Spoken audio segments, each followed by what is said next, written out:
instant relaxation, dude. Instant. You're ready to dive right in, aren't you? Yes, I am. It's written all over your face. Well, you're one brave man, that's for sure.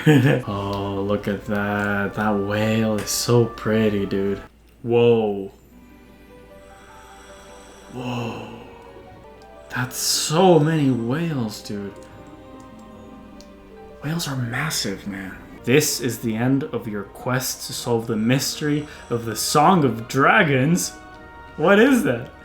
You may even find the legendary singing dragon sleeping inside. Of course, this all started 1 year ago in the South Pacific Ocean.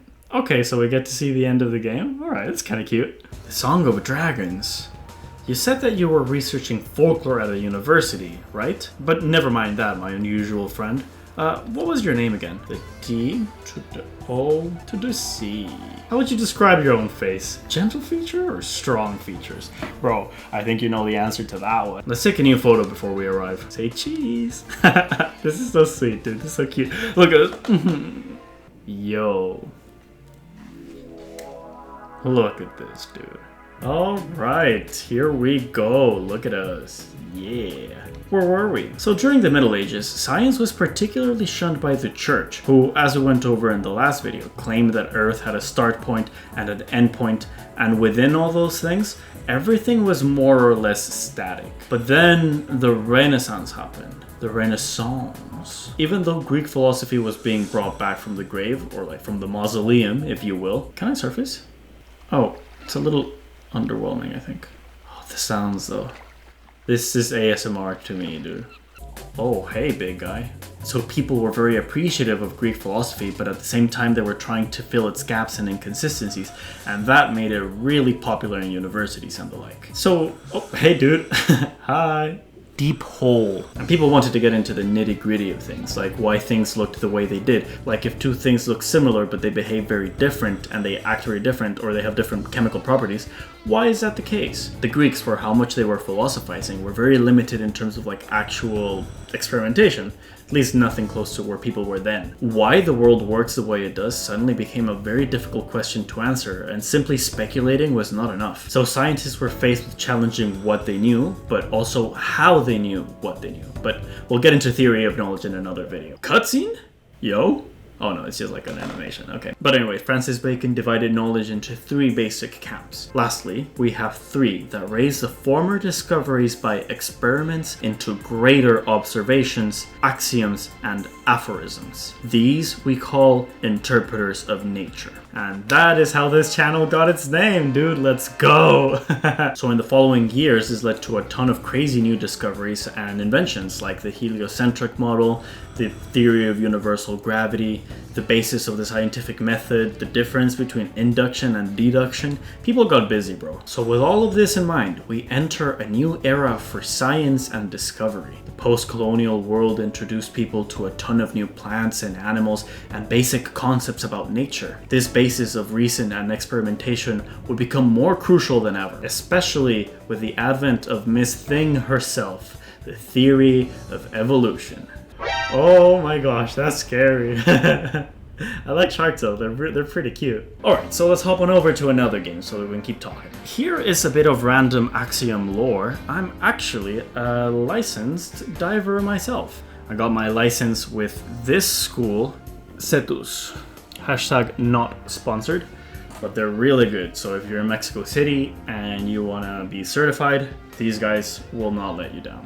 Honestly, Endless Ocean, cannot recommend it enough. But for now, let's jump into something a little bit more modern with Beyond Blue. All right, are we just gonna go right into it? Yes! Oh my gosh, just swimming on the controller, what a difference. I mean, the pointer controls are cool, but you know, how deep are we? 18 meters, this is for real. Like 18 meters doesn't sound like that much to go down. Once you're down there and you look up, the surface of the ocean looks so far away, dude. It's just the coolest thing ever. Okay, so while we make our way there, why don't we get back into the topic? I feel like we're so used to the theory of evolution that like, it just makes so much sense to our silly little brains. And I feel like because of this, we kind of take it for granted. But obviously, this wasn't always the case. So going back to the Greeks for a second, they noticed how not all siblings look identical, which is just like an insane observation. I could never. So they did theorize that somewhere along the chain of life, or whatever you want to call it, heritage or whatever, small changes were happening that couldn't really be seen happen, but that they were there passively in the background. Small rearrangements of nature, let's call them. Look at this, dude. Wow. A little less, whoa. Okay. So this idea of like little changes happening relates a little bit to atomism, which is the belief that the universe is made up of like smaller and smaller things up until you can't get to anything smaller, hence the name atom. As life happens, these little atoms get rearranged, which is what made everything unique, from its own shape to its color to its face arrangement. But while some Greeks thought that change happened naturally, gradually, that was not the mainstream idea. Platonism? Neoplatonism? Yeah. And the Stoics believed that the body had been designed a specific way. It had a rational shape and a structure and a plan. So, not the result of what we would call natural selection. Oh my gosh, look at you, so cool. They thought that the human body, and everybody actually, had been designed that way, you know, by the big cheese. Or I guess the big cheeses. I'm very glad that this game has markers, I have to admit. In a similar way, Aristotle thought that souls were divided into categories: animals, plants, and humans. And within those groups, there were shapes that life tended to move towards. The soul was what gave shape to the body, not a higher entity. And he also said that in essence, we stay the same. And that yeah, throughout the generations, bodies might change a little bit here or there. But in essence, everything stays the same. And that goes pretty strongly against evolution, so it makes me very happy to watch him hold that L, if we're being honest. What is this? Look. A propeller. This game controls really well, I have to say. And it also looks beautiful. By the way, doing this, swimming straight up, don't do it. Ever, ever. Really, really bad idea. Oh, it seems like in this game, you can't surface, which is a little bit of a shame. I really like popping my head up and looking around. But fine, the game wants us to stay underwater. Gosh, look at that. It's so cool. Before we continue, let me tell you my favorite experience while going diving. The plankton was like changing, because it changes every few years and it evolves actually. So sometimes it takes like a slightly different shape. Hey dolphins. And this one time the plankton became particularly reflective. So as I was going down, I was looking up, and all around me were these little flakes of plankton that made the ocean look like it was full of stars, dude. It was just so pretty. Anyway, invite the dolphins to play. Yeah. That's exactly what's happening. Oh, that's so cute. He's like, this is mine now. So let's jump forward a few thousand years. And you know what we were talking about before, about rationalism and the scientific method and whatever. What was that sound? So yeah, people were kind of on board with the general idea of evolution before it was even like discovered or explained or whatever. But on a more granular level, people were unsure about the mechanics of reproduction. Genetics? Never heard of it. DNA? Bro, you're tripping. Even when eggs and sperm were differentiated on a cellular level, there was still many questions, like something from a male and something from a female somehow made a baby sometimes, and in different ways depending on the species. There were so many questions still. People could not make heads or tails of it. Well, I mean, I guess if we're being real, people did understand the mechanics of reproduction, which is something I've yet to learn. But on a deeper level, people couldn't understand why things were alive. Which I guess we still can't, but we have much more refined vocabulary now than they did back then. Substance and matter were like scientific terms made to differentiate states of life. Which, like, what does that even mean? It's so vague. Hey buddy, clown, triggerfish. Yeah, boy. And I guess unsurprisingly, people insisted on injecting the importance of soul into like scientific experiments, Bro, it was a complete mess. So it wasn't until the empirical method kind of became a thing and then big state-sponsored research projects happened that people were able to take all of these vague ideas and study them and put them in terms that could be observed and tested and like what's the word? Cross-examined, yeah. So kind of what we're doing now, closely analyzing living beings in relation to their material existence. This included reproductive habits, biographical data, and geographical history.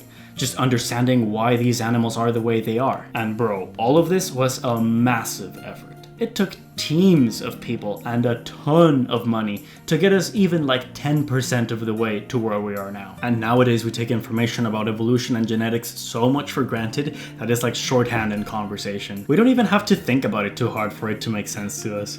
Bro, what a time to be alive, honestly. But during this time of discovery, people started putting less and less importance of the soul into scientific research, and that would be a sign of things to come, really.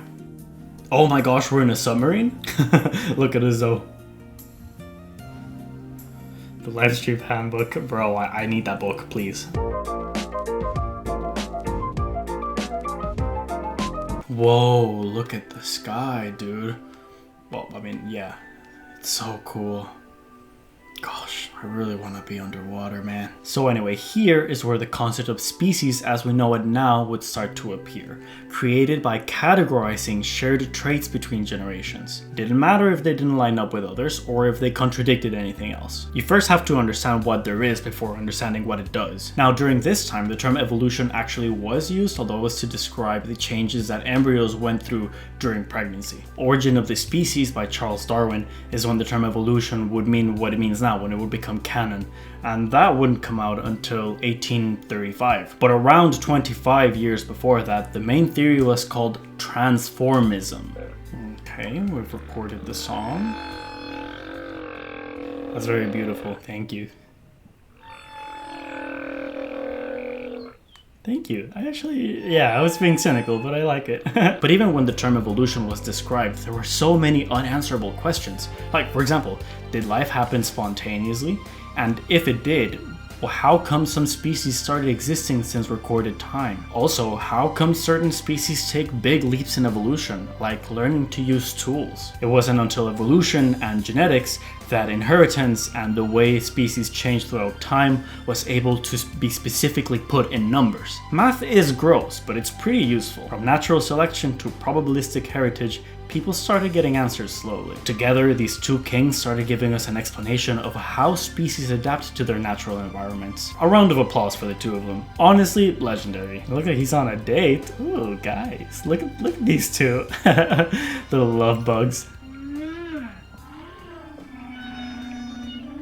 Fire, dude. Fire. So we started to understand a lot, but honestly, there was still plenty that we couldn't. And I don't think we're gonna find our answers in this game, as much as I'm enjoying it. So let's turn our attention away from science and onto the oldest literature that we have to explain the motion of the ocean.